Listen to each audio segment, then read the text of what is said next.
दापोली खेड मंडणगडमध्ये शिवसेनेचा दणदणीत विजय झालाय। विकासाच्या कामांवर मतदारांचा शिक्कामोर्तब आहे। निकालानंतर गृहराज्यमंत्री योगेश कदम यांनी ही प्रतिक्रिया दिली आहे।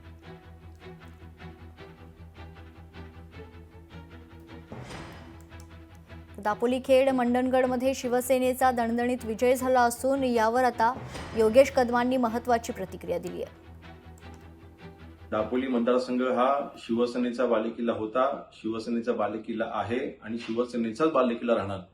ही लढत आपल्या सर्वांसाठी महत्त्वाची होती। आपल्या सर्वांना माहिती आहे की या निवडणुकीमध्ये आपल्याला सर्व बाजूने घेरायचा प्रयत्न झाला। शिवसैनिक, आरपीआयचे कार्यकर्ते विरुद्ध भाजप असेल, तिथे राष्ट्रवादी असेल, उभाटा असेल, सर्व एकत्र आले होते। परंतु दापोली मतदारसंघामधल्या किंबहुना खेड तालुक्यामधील गुहागर मतदारसंघामधल्या देखील शिवसैनिकांनी दाखवून दिलंय की विकासालाच आम्ही महत्त्व देतो आणि ह्या पुढची वाटचाल ही शिवसेनेचा भगवा झेंडा हातात घेऊनच होईल।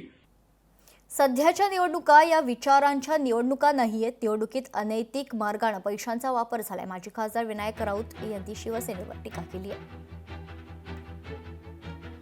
त्या ज्या निवडणुका आहेत त्या विचारावर निवडणुका नाही आहेत। फक्त अनैतिक मार्गाने पैशाचा बेसुमार वापर करायचा, सत्तेचा बेसुमार दुरुपयोग करायचा, सर्वसामान्य उमेदवारांवर दबाव टाकायचं, मतदारांना मतांसाठी पैसे फेकायचे, अशा अनेक अविचारी मार्गाने ह्या निवडणुका लढवल्या जातात। रत्नागिरीत शिवसेनेचाच बोलबाला पाहायला मिळतो। रत्नागिरी जिल्हा परिषद शिंदेंना वाढदिवसाची भेट मिळाली आहे। मंत्री उदय सामंतांनी विजयानंतर ही प्रतिक्रिया दिली आहे।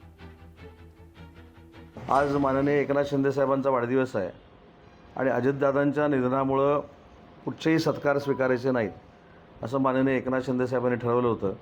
परंतु आज रत्नागिरी जिल्ह्याच्या शिवसैनिकांनी आमचे मुख्य नेते एकनाथ शिंदे साहेबांना रत्नागिरी जिल्हा परिषद आणि 9ही पंचायत समितीचे सभापती ही वाढदिवसाला भेट म्हणून दिलेली आहे। भास्कर जाधवांकडून विजयी उमेदवारांचं अभिनंदन करण्यात आले। चिपळूण येथील विजयी उमेदवारांचं जाधवांकडून अभिनंदन करण्यात आलेलं आहे। त्यावेळेला जनशक्ती एकवटेल, जनशक्ती एकत्रितपणे, सांघिकपणे आणि एकमेकाच्या हातात हात घालून विश्वासाने उभी राहील, त्यावेळेला ही धनशक्ती हरल्याशिवाय राहणार नाही असं मी सांगत होतो आणि तुम्ही त्याप्रमाणे ही धनशक्ती हरवली। त्याबद्दल तुम्हा सर्वांचं मी अभिनंदन करतो, तुम्हा सर्वांना मी धन्यवाद देतो। लोकशाही मराठी ऐका, पहा, जागरूक रहा।